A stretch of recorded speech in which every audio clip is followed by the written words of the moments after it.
자, 민수기입니다. 민수기 백성들의 하나님의 백성에게 요구되는 것은 오직 순종이다. 성경은 끊임없이 믿음에 대해서 얘기하는데 그 믿음은 무엇을 통해 우리가 증명할 수 있냐면 순종을 통해 증명할 수 있습니다. 이 사람들이 지금 레위기라는 법을 받았습니다. 그런데 이것이 하나님은 지식으로 남기를 바라신 것이 아니죠. 이것이 순종을 통해서 그들의 삶 가운데 증명이 돼야 되는데, 그래서 이 민수기를 어떤 분들은 훈련 일지라고 얘기합니다. 지금까지 모세를 통해서 주셨던 그 말씀을 어떻게 살아갈 것인가. 그래서 터전은 광야라는 터전에서 그들이 하나님의 말씀을 가지고 살아가는 이야기가 이제 등장합니다. 이름은 히브리어로 베미트바르 해서 광야에서라는 의미를 갖고 있는데, 왜냐하면 처음에 보면 이 사람 배경이 이제 광야에서 이 말씀이 이제 시작되는 것을 우리가 볼 수 있기 때문에 히브리어 단어는 이 베미트바르라고 얘기하고요. 헬라어는 이 민수기에 보면 크게 두 번 숫자를 세잖아요. 1장과 26장에서 크게 두 번 백성을 계수하는데, 그래서 백성의 수를 셌다. 그런 의미에서 넘버스, 그리고 헬라어로는 아르티모이 해가지고 아리트모이에서 숫자들 이렇게 이야기하고 있습니다. 그래서 우리도 이 영어 또 헬라어의 의미를 따서 민수기 백성들의 수를 세웠다라고 이렇게 보고 있습니다. 기록자는 모세였고요. 배경은 지금 이제 레위기 율법을 받았습니다. 받고 시내산에서 출발하기 바로 직전에 백성의 수를 계수하는 그런 현장을 우리가 볼 수 있고요. 하나님께서 아브라함에게 주셨던 약속이 있죠. 내가 너로 큰 민족을 이루겠다. 이것이 백성들의 수를 세면서 확증되어지는 겁니다.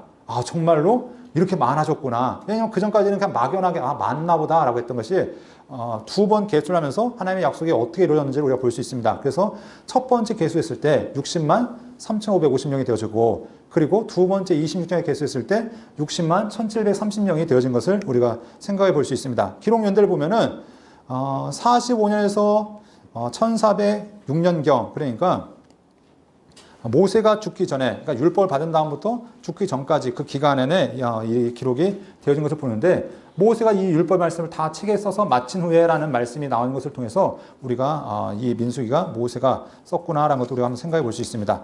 민수기의 기간은 약 38년의 기간을 담고 있습니다. 그래서 이들이 백성의 수를 세고 또 출발해서 가데스바네에서 다시 한번 정탐하고 그 사건이 계기가 돼서 38년을 헤매는 그런 과정들. 그래서 총 이제 38년, 모압 평지에 이르기까지 38년의 기간을 다루고 있는 것을 알 수 있고요.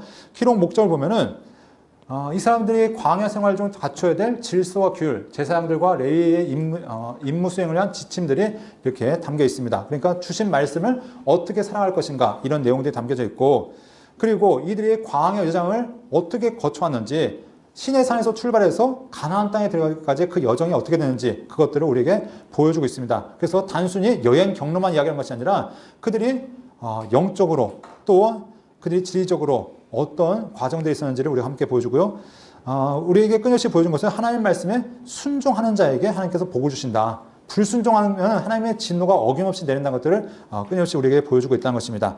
첫 절 끝절을 통해서 이들이 언제 출발했는가, 그래서 애굽 땅에 나온 후 둘째 해, 둘째 달, 그러니까 2년 만에 출발하는 거죠. 출국해서 2년 만에 이들이 이제 출발하고 있다. 그래서 이들이 출발 이야기를 하고 있고, 마지막 이야기는 마지막 여리고 맞은편 요단과 모압 평지에서 모세를 통해서 이스라엘 자손에게 명령하신 계명과 규례다. 그러니까 도착했다는 겁니다. 모압 땅에 지금 도착해서 이 말씀을 쓰고 있다라는 얘기를 통해서 하나님께서 처음 출발과 마지막에 대해서 이야기하고 있습니다. 전체 복인데요, 크게 세 부로 나눠서 볼 수 있습니다. 이 신에서의 출발 여정이 있고요, 그리고 광야 여정이 있고, 그리고 다시 한번 숫자를 계수하는 모압 평지에서 출발 과정이 있습니다. 그래서 크게 나누면은 1장부터 25장까지 나눌 수 있고, 두 번째는 26장부터 마지막 36장까지 나눠서 볼 수 있다는 것이죠. 그래서 두 번의 백성의 계수가 있었다라는 걸 보게 되고, 1차 인구조사가 있었고, 그 다음에 하나님께서 거룩에 대한 규례들을 다시 한번 그들에게 주십니다. 그리고 출발 준비하는데 백성의 수를 이제 다 이제 세고 그들과 함께 나아가는 일들이 있고요. 가데스까지의 여정이 있는데, 이 가데스가 참 문제가 되어집니다. 앞에 가데스도 문제고 뒤에 가데스도 문제입니다. 왜냐하면 앞에 가데스에서 백성들이 불순종하는 사건이 있었고, 뒤에 가데스에서 모세가 하나님 앞에 진노, 하나님의 책망을 받는 이야기가 나오죠. 그래서 앞에 가데스 사건 때문에 백성들이 38년 동안 광야 생활을 떠들고 1세대들은 다 죽는 원인이 되어지고 뒤에 가데스 사건에서 그 이스라엘 백성들이 이 모세가 하나님의 영광을 가리고 바위를 2번 돌이 아니라 지팡이로 쳤다가 결국 하나님 앞에 나아가지 못하는 그런 일도 있는 것을 보게 됩니다. 자, 이렇게 가데스까지의 여정을 12장까지 얘기하고 가데스에 생긴 일이 있는데 12명의 정탐꾼이 10명은 하나님 앞에 믿음 없는 보고로 2명은 믿음의 고백으로 했다가 2명을 제외한 나머지는 다 이 광야 38년 동안 죽게 되는 이야기를 하고 있습니다. 근데 여기서 예외가 되어지는 사람들이 있죠. 레위 지파입니다. 나머지 12지파는 그 1세대는 다 죽지만 레위 지파는 예외였죠. 그래서 레위 지파는 그대로 다 이제 가나안 땅에 뭐 늙어서 죽은 건 어쩔 수 없고 아무튼 들어가게 된 것을 보게 되고요. 광야 사건에 대한 이야기들이 이제 15장부터 19장까지 구구절절한 이야기들이 담겨 있는 것을 보게 됩니다. 모압까지 가는데 여기 보면 여러분 잘 아시는 발락의 이야기도 나오고 또한 이런 이야기들이 발람과 발락의 이야기 뭐 또 여러 가지 광야 여정들이 나오고 있고요. 또 2차 이제 인구 조사를 하는데 인구 조사를 했더니 줄어든 지파가 있고 또 늘어난 지파가 있습니다. 그러니까 줄어들고 늘어나는 게 있는데 유다 지파 같은 경우는 같이 함께한 지파들이 많이 늘어났고 시므온 지파 같은 경우는 확 줄어들고 이렇게 하나님 앞에 어떻게 순종하느냐에 따라서 복받은 지파가 있었고 또 하나님 앞에 징계를 받은 지파도 있었다는 것을 보게 됩니다. 28장부터 30장까지 보면 다시 한번 제사와 절기와 서원에 대한 규정들을 말씀하시고 그리고 마지막 미디안 정복과 출발 준비에 대해서 이렇게 이야기하고 있습니다. 자, 그러면 계속해서 한번 살펴보겠습니다. 자, 1차 인구조사죠. 그래서 장정을 계수합니다. 숫자를 세는 이야기가 담겨져 있고요. 그래서 진영을 갖추는 이야기가 담겨져 있습니다. 그래서 그들이 각각 지파별로 이렇게 모임을 갖추게 되죠. 그리고 제사장과 레위 지파도 계수하는 이양을 볼 수 있습니다. 그리고 아론과 그의 아들들의 레위 지파의 임무를 주는 내용도 살펴볼 수 있는데 출애굽후 2년 2월 1일에 그들이 숫자를 계수했더니 60만 3,550명이었고 이 숫자는 20세 이상 된 그 사람들이었다라고 성경은 이야기합니다. 그래서 장정을 계수했는데 누가 시켰냐면 하나님께 시켰고 언제 했냐면 2년 2월 1일에 했고 어디서 했냐면 시내 광야에서 했고 회막을 중심으로 했고요. 무엇을 했냐면 20살 이상 되는 남자를 계수했고 어떻게 하면 진영별로 했고 왜 했냐면 이들이 여호와의 군대로서 전쟁에 나갈 자를 불렀다. 그래서 장정을 계수하는데 여기 보면은 각각 숫자들이 써 있죠. 루벤 지파부터 마지막 납달까지 이렇게 숫자들이 써 있는 것을 보게 됩니다. 이스라엘이 진영이 되어지는데 동쪽을 통해서는 유다 지파가 있는데 나중에 이제 26장에 가면은 이 지파별로 숫자가 늘어나거나 줄어드는데 보면은 유다 진영은 전체로 다 늘어나는 것을 보게 됩니다. 그런데 반대로 여기 갓 자손, 시므온, 르우벤 지파 같은 경우는 줄어들게 되죠. 그래서 여기 보면은 시므온 지파도 고스비 사건, 그 바알볼 사건을 통해서 하나님 앞에 범죄했던 것을 보내고 르우벤 자손 같은 경우도 고라와 다단과 아비람 같은 경우를 통해서 하나님 앞에 범죄 사건에 참여했던 것을 보게 되고 이렇게 하나님 앞에 가슴 아프게 했던 진영들은 줄어들고 또 나머지 불안하고 이렇게 번성하는 자손도 있었던 것을 보게 되는데 이 모든 지파가 네 지파로 이제 네 그룹으로 모여졌는데 이 중심에는 가장 핵심에는 성전이 있었고, 이제 성막이 있었고, 성막 주위로 모세의 가족과 아론의 가족이 있었고, 북쪽과 남쪽과 동쪽으로 각각 무라리, 고앗, 게르손 자손이 있었다.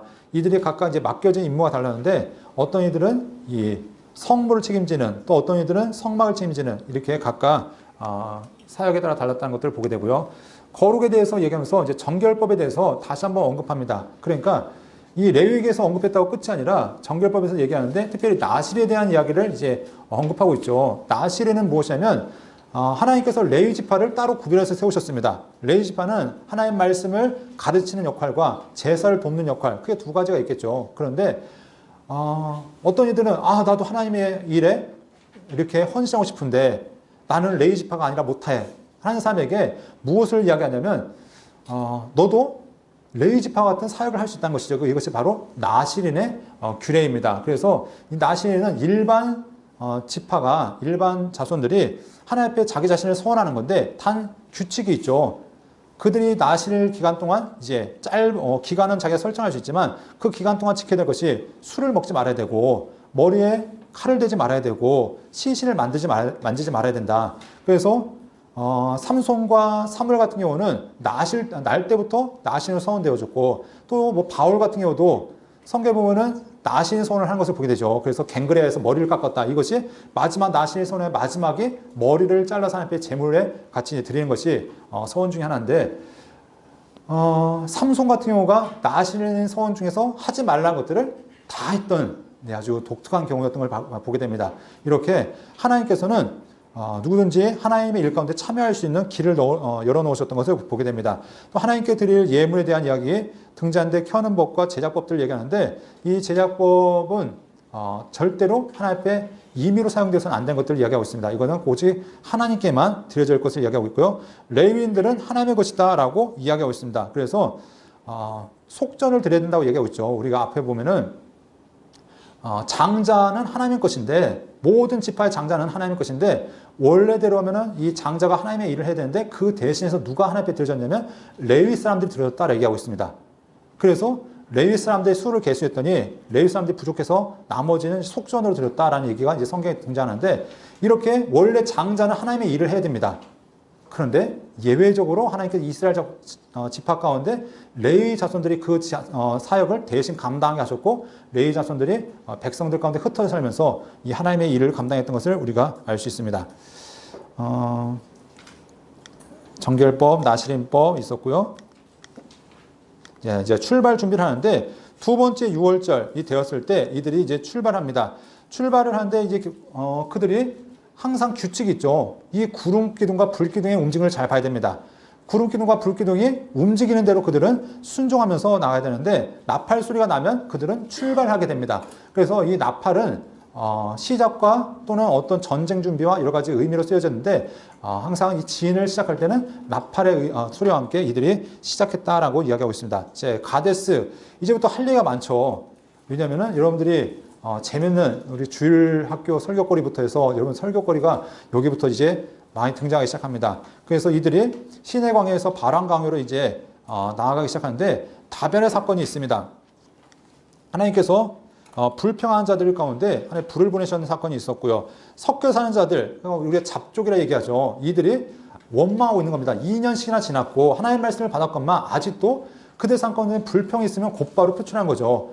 근데 불평은 단순히 모세에게만 한 것이 아니라 하나님께 했기 때문에 하나님께서 그들을 책망하시고 하나님께서 그들을 징계하신 모습들을 보게 됩니다. 자, 그래서 하나님께서 이제 그들에게 특별히 이제 메추라기 사건을 보내는데 특별히 무엇 때문에 많이 불평했냐면 먹는 것 때문에 많이 불평했던 것을 보게 됩니다. 여기 보면 이제 행군 순서가 나오는데요. 네, 그들이 불평하는데 뭐라고 불평하냐면은 우리는 애굽에서 생선과 야채를 먹었는데 여기는 먹을 게 만나밖에 없다라고 이렇게 이야기하는 것이죠. 그러니까 말도 안 되는 여기서 뭐 광야 한가운데서 생선이 있겠습니까? 채소가 있겠습니까? 네, 아무것도 먹을 게 없다면 그게 문제겠지만 이미 하나님께서 내 만나를 주셨음에도 불구하고 하나님이 주신 은혜를 거부하고 엉뚱한 걸 구하고 있는 것이죠. 그러니까 이것은 단순히 굶주리기의 문제가 아니라 음식의 기호의 문제고 하나님을 거부하는 불신앙의 문제였던 것을 우리가 보게 됩니다. 그래서 뭐 경로를 쭉 이제 우리가 볼 수 있겠지만 여기에서 이제 어떤 일이 벌어지냐면 여러분 잘 아시는 하나님께서 이들에게 메추라기를 보내십니다. 그래? 고기 먹고 싶어? 그래 내가 메추라기를 줄게. 두 규빗으로 사방 하루끼를 보내셨다고 얘기합니다. 두 규빗은 한 규빗이 손끝에서부터 팔꿈치까지인데 보통 대략 한 45cm를 잡습니다. 그러니까 한 90cm 높이로 메추라기가 높이도 안 날아요. 그냥 낮게 날아다니는데 이것을 어떻게 하면은 사방 하루길, 보통 사방 하루길을 한 40km 잡는데 40km가 메추라기로 깔려 있는 겁니다. 그러니까 사방이니까 어딜 가도 이게 있는 거죠. 이스라엘 족속들이 지파들이 뭐 못 잡을 수준이 아닌 거죠. 그러니까 성경에 봤더니 적게 잡은 자도 요즘 말로 하면 드럼통으로 한 6개 정도, 대여섯 개 정도 잡았다는 것이죠. 그런데 여러분 사람이 먹으면 하루에 얼마나 먹겠습니까? 이거는 그들의 욕심이 얼마나 컸는지를 보고 있는 것이죠. 메추라기가 보강이 되는 겁니까? 맨날 먹이 주면서 키울 것도 아니고. 그러니까 결국 그들의 탐욕을 보여주고 있는 겁니다. 하나님께서 다음 날은 메추라기 안 주실까요? 충분히 주실 수 있는 분인데 자기들이 쌓고 쌓는 겁니다. 저장하고 쌓아가지고 내가 먹고 죽겠다 했더니 하나님께서 어떻게 합니까? 그래 먹고 죽어라 해서 정말 다 먹고 죽습니다. 이렇게 결국 탐욕의 결과가 죽음으로 나왔는데 그래서 그곳의 이름을 뭐냐면 기브로 핫다와라고 이렇게 이야기하고 있는 것이죠. 그래서 하나님께서 그들을 적게 모은 자도 열매를 거두는데 결국 이것 자체가 그들의 욕심과 그들의 하나님의 심판의 원인이었다는 것을 이야기하고 있습니다. 자, 그리고 아론과 이제 미리암이 모세를 비방한 거죠. 너만 선지자냐? 하나님이 너만 말씀하시냐? 그런데 하나님께서 이들을 책망하시죠. 특별히 미리암이 이 몸에 문둥병의 바람으로 하나님께서 세우신 지도자에 대한 그 권위를 하나님께서 인정해 주신 것을 보게 됩니다. 이 원인이 됐던 것이 모세의 재혼 때문이었죠. 구스 여인을 이 아내로 맞이한 것이 결국 그의 삶을 벌받는 이제 그가 하나님의 징계를 받는 일이었는데 아무튼 하나님이 세우신 자는 하나님이 책임지시는 것들을 우리가 볼 수 있습니다. 그렇다고 해서 마음대로 살라는 얘기는 아니지만 그러니까 그만큼 하나님 앞에 두려움을 가져야 된다는 것도 우리가 볼 수 있고요. 가데스 바네아 12명의 정탐꾼이 있고 결국 믿음의 고백을 했던 여호수아와 갈렙 외에는 다 이 가나안 38년의 이 광야 38년의 여정 가운데 죽게 된 것을 보게 됩니다. 그들의 고백이 무엇입니까? 우리의 자손, 우리의 아들들은 다 죽을 겁니다. 우리는 그 땅에 못 들어갑니다. 우리는 메뚜기 같습니다. 다 죽을 겁니다. 했더니 하나님 뭐라고 하겠습니까? 그래 죽어라 말씀하시죠. 너희 말이 내 귀에 들린 대로 내가 행하겠다. 하나님 말씀이 그거였잖아요. 그러니까 좀 말 조심해야 되는데 그건 단순히 말 조심의 문제가 아니라 믿음의 고백이었죠. 그들의 믿음 없음을 드러냈을 때 하나님께서 그 믿음대로 그들을 행하셨던 것을 보게 됩니다. 자, 그리고 자, 금송아지 사건이 금송아지 사건이 아니고요. 자, 그리고 고란과 다단과 아비람 사건인데 이것도 아까 이제 미리암이 너만 선지자냐 했다면은 여기 또 역시 아론을 향해서 불평이 나온 거죠. 이 고라 자손은 모세의 사촌입니다. 그러니까 나도 레위 자손인데 왜 너는 제사 드리고 나는 이거 못하냐 하면서 불만을 가진 거죠. 그때 하나님께서 이들을 이제 그 고라와 다단과 아비람 편에 섰던 사람들 향로를 들고 서라 했을 때 어떻게 되면은 땅이 갈라져서 그 고라와 그 사람들이 땅 속에 묻혀버리고 또 향로를 들고 250명이 불이 나와서 그들 다 태워버리고 또 이 일에 동조했던 모세를 원망했던 14,700명이 또 죽임을 당하고 이 일 때문에 아무튼 하나님께서 이 백성들이 어김없이 하나님의 뜻에 불순종하거나 원망할 때마다 이런 하나님의 징계와 재앙을 보내셨던 것을 보게 됩니다. 그래서 이 광야 여정이 결코 순탄하지 않은 것을 보게 되죠. 이 백성들 보면 근 10번 가까이 재앙이 있는데 초기에 거의 다 재앙이 있습니다. 불순종과 재앙이 나타나는데 그 재앙 가운데 하나님께서 끊임없이 이스라엘 백성들의 거룩을 요구하신 거죠. 그래서 어떤 일을 하냐면 특별히 안식을 거룩히 지키라. 끊임없이 안식에 대한 규례를 강조하고 있습니다. 그리고 너희 말씀으로만 안 되니까 몸에 기억하라고 어떻게 하면은 몸에다가 이 옷술 끝에다가 이 술을 매라고 합니다. 그래서 여러분 이스라엘 가시면은 이스라엘 백성들이 하얀색 옷에 파란색 무늬가 들어가고 끝에 이게 매듭이 져 있는 걸 보게 되는데 이것을 볼 때마다 하나님 앞에 거룩해라. 이것들을 끊임없이 강조하는 것을 보게 됩니다. 고라와 다단과 아비람의 반역 방금 말씀드린 것처럼 있었고요. 하나님께서 아론의 권위를 다시 세워주시죠. 지팡이들 장로들 다 가져와라 해서 하나님의 이제 성막에 갖다 놨는데 지금 이게 하나님 앞에 갖다 놨더니 이게 어떻게 됩니까? 아론의 지팡이에서만 싹이 돋았다. 성경은 살구꽃이라고 하는데 이게 아몬드라는 나무라는 것이죠. 그래서 아몬드, 우리가 나중에 우리 예레미야서에 봐도 뭐 쇼케드, 샤케드 해서 이게 깨운다 뭐 이런 의미가 있다고 하지만 아무튼 하나님께서 아론의 권위를 하나님께서 인정해 주신 것을 보게 되고요. 제사장과 레위인의 사명에 대한 이야기도 있습니다. 그래서 옷에 다는 술에 대한 이야기가 있고요. 그 다음 계속해서 이 20장에 보면은 이제 미리암이 죽습니다. 미리암이 죽고 곧바로 또 무리 사건이 있는데 이것이 가데스 바네아입니다. 가데스 바네아라는 말 자체가 거룩한 샘이다. 그러니까 여기는 오아시스 지역입니다. 오아시스 지역에는 물이 항상 있는 곳이죠. 그런데 그곳에 갔더니 오랜만에 다시 38년의 여정을 거치고 갔더니 물이 있습니까? 없습니까? 없는 거죠. 그러니까 거룩한 곳에 물이 없다는 것은 하나님의 의도가 있다는 것이죠. 하나님의 계획이 있는 것인데 백성들은 거기서 뭐하고 있냐면 원망하고 있습니다. 그때 하나님께서 무엇을 명하시냐면 모세에게 하나님 말씀으로 명하라 말씀합니다. 근데 모세에게 계획하시고 하나님의 뜻하여 하나님의 계획이 있는 그곳에서 모세는 어떻게 하면 자기의 분노를 드러냅니다. 자기의 혈기를 드러내죠. 그래서 어떻게 해요? 지팡이로 바위를 꽝꽝 치면서 내가 너희를 위해서 물을 내랴. 누가 드러나야 돼요? 하나님이 드러나셔야 되는 그곳에서 모세가 드러날 때, 모세가 아무리 지금까지 이스라엘 백성들을 선한 길로 인도했다 할지라도 그만큼 그에게 주어진 책임이 막중한 것을 기억해야 되는데, 그는 자기의 신분과 자기의 본분을 잃어버리고 어떻게 보면 교만한 거죠. 내가 이만큼 했는데 너희는 지금 도대체 뭐 하는 거냐 하면서 하나님께 드려야 될 영광을 그가 가리게 되고 결국 하나님께 책망받고 가나안 땅에 못 들어가는 계기가 되어졌다고 얘기하고 있습니다. 자, 이렇게 무리발 물 사건이 있었고요. 모압으로 행진하는 가운데 에돔이 통과를 거부합니다. 우리가 아무것도 안 건드리고 갈 테니까 그냥 좀 돌아보내십시오 했더니 싫습니다. 그러니까 어떻게 합니까? 돌아서 가니까 길이 너무나 험하니까 백성들이 원망하는 거죠. 아, 왜 이 길로 갑니까? 그랬을 때 백성들의 원망과 더불어서 노뱀 사건이 일어납니다. 그러니까 뱀들이 불뱀이 와서 원망하는 백성들 다 물은 거죠. 이때 하나님께서는 모세에게 지팡이에 매달아서 노수로 뱀을 만들어서 달아라. 이건 역시 예수 그리스도를 예표하는 사건이 되어졌죠. 이 사건은 어떤 사람은 믿음과 순종의 사건입니다. 왜냐하면 과학적으로도 경험적으로도 이게 상식적으로 말이 안 되는 얘기입니다. 뱀에 물리면 독을 빨아내든가 약을 발라야 낫지 노뱀을 바른다고 낫진 않습니다. 그런데 하나님께서 뱀에 물린 자는 바라봐라. 그러면 살 것이다. 과연 믿을 수 있냐? 순종할 수 있냐? 이것이 너희의 구원의 방법이라는 것을 말씀하시는데 성경은 이 민수기를 통해서 하나님의 구원 방법은 믿음과 순종이라는 것들을 우리에게 보여주고 있다는 것입니다. 그래서 이 노뱀 사건을 통해서 우리에게 하나님의 구원 방법을 보여주고 있고요. 아모리 왕 시온과 바산을 옥을 치면서 이것이 요단강 동쪽입니다. 그래서 하나님께서 요단강 서쪽을 아직 정복하기 전에 동쪽을 다 차지하게 되고 르우방과 갓과 므낫세 반지파에게 이 땅을 이제 분배하는 내용들이 이제 나오게 되는 거죠. 그리고 모아바 발락 그리고 술사 발람이 있는데 이 술사 발람은 요즘 말로 하면은 점쟁이 이런 표현을 할 수 있겠죠. 그런데 이 사람이 하나님의 백성들을 저주하려지만 세 번의 저주를 하나님께서 다 어떻게 하십니까? 복으로 바꿔버리십니다. 그러니까 사람의 저주가 효력을 발휘하지 못하는 거죠. 하나님께서 신실한 백성들을, 신실하게 하나님 자기 백성들을 지키시는 사건을 보게 되는 거죠. 그런데 하나님이 이렇게 신실하신데 이스라엘 백성들은 절대 신실하지 않습니다.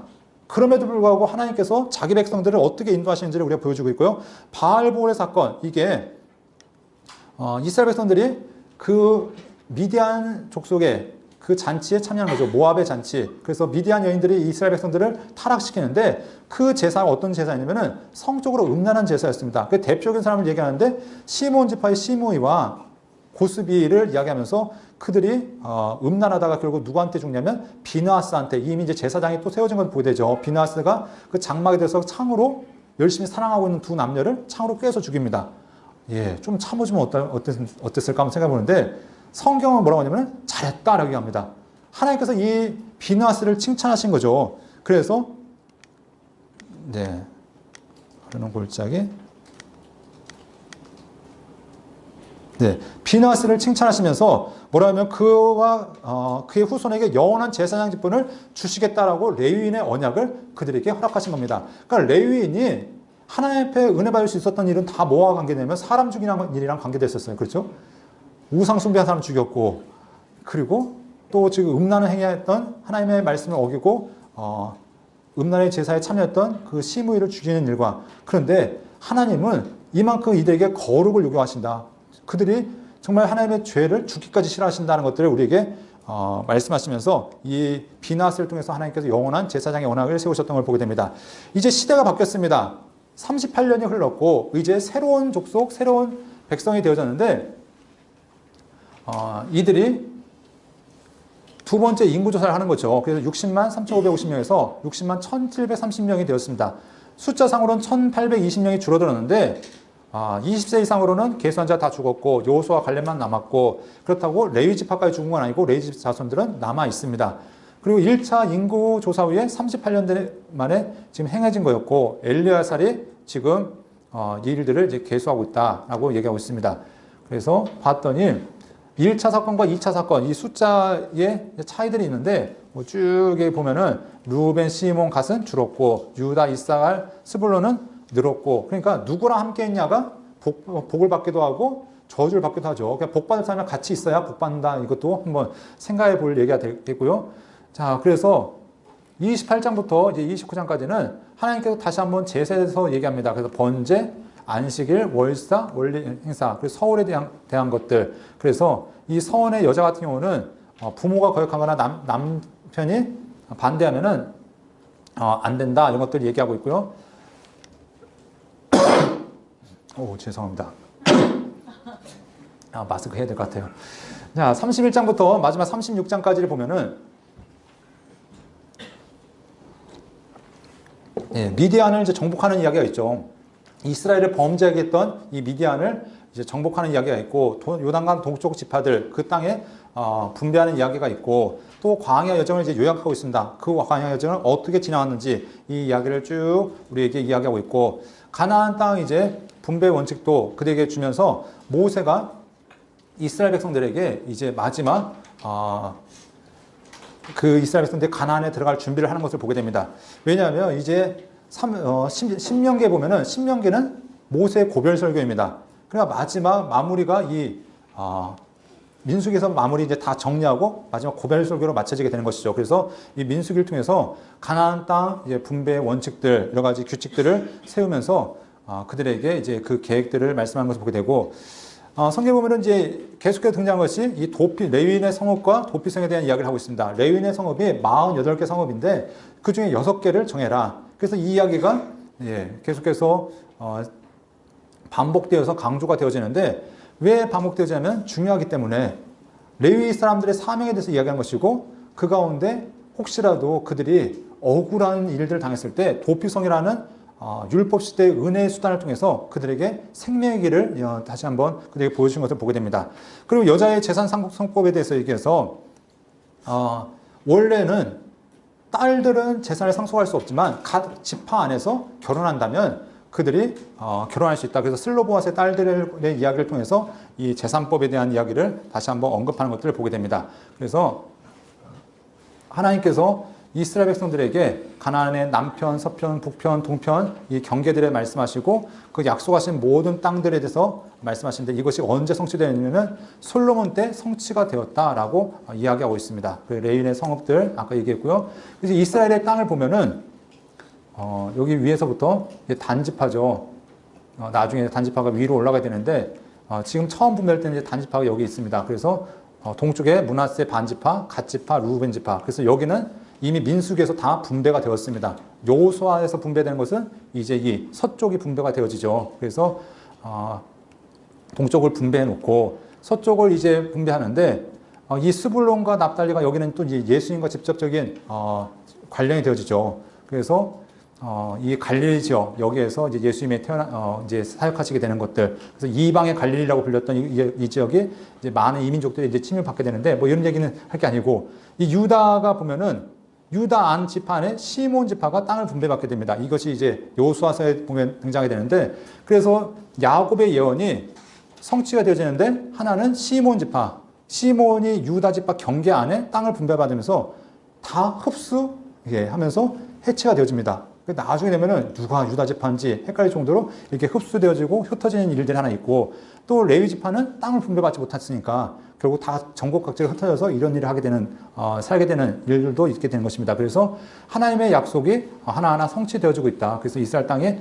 분배되어지고 있다. 그리고 레위인의 성읍들이 48개가 있는데 각 강을 중심으로 각곳 3곳씩, 그래서 어디든지 한나절 안에 찾아갈 수 있는 곳에 이 도피성이 세워졌다. 이것들을 우리가 볼 수 있고, 해서 각각 이제 모든 이제 준비가 이 민수기 가운데 맞춰지게 된다는 것들을 이야기합니다. 자, 민수기를 정리합니다. 민수기는 광야의 실습 훈련 일지라고 볼 수 있습니다. 자, 그래서 이 이스라엘 백성들이 크게 2번 숫자를 계수하는데 1장과 26장에서 숫자를 계수합니다. 그래서 첫 번째 출발할 때 숫자를 계수하면서 하나님께서 주신 은혜를 따라서 이들이 이제 우리가 말씀을 따라 순종하겠습니다. 그래서 이들이 이제 광야 여정을 통해서 이제 하나님의 말씀에 순종하는지 불순종하는지 이 광야 여정을 살아가게 되는데, 순종할 때보다 불순종할 때가 훨씬 많죠. 그런데 하나님께서는 불순종함에도 불구하고 끊임없이 은혜를 베푸셔서 그들을 신실하게 이끌어 가시는 그 일정들을 우리가 살펴볼 수 있습니다. 그리고 두 번째 26장 두 번째 인구조사를 통해서 이제 가나안 땅에 들어갈 인구가 계수되어지는데, 이들을 통해서 다시 한번 이제 새로운 계획을 주신 거죠. 이들이 들어갈 그 땅에서 그들이 어떻게 살아가야 될 것인가. 그래서 하나님께서 이스라엘 백성들을 이제 신실하게 어떻게 인도하셨는지를 우리에게 보여주시면서 새로운 땅을 향한 꿈과 희망을 저에게 약속하신 것을 보게 됩니다.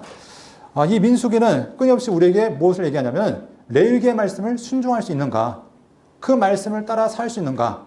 하나님께서 그들의 말씀을 따라 살아갈 때 그들에게 주신 것은 복인데 만약 불순종한다면 그들에게 징계가 있다는 것을 말씀하시면서 우리가 이 말씀을 통해서 우리는 지금 어떻게 살아가고 있는가, 이것들을 다시 한번 점검의 책으로 우리에게 주셨다는 것입니다. 여러분도 이 민수기의 말씀을 통해서 나는 지금 하나님 말씀 가운데 얼마나 순종하고 있는가, 이것들을 다시 한번 점검하는 그런 믿음의 책이 되었으면 좋겠습니다.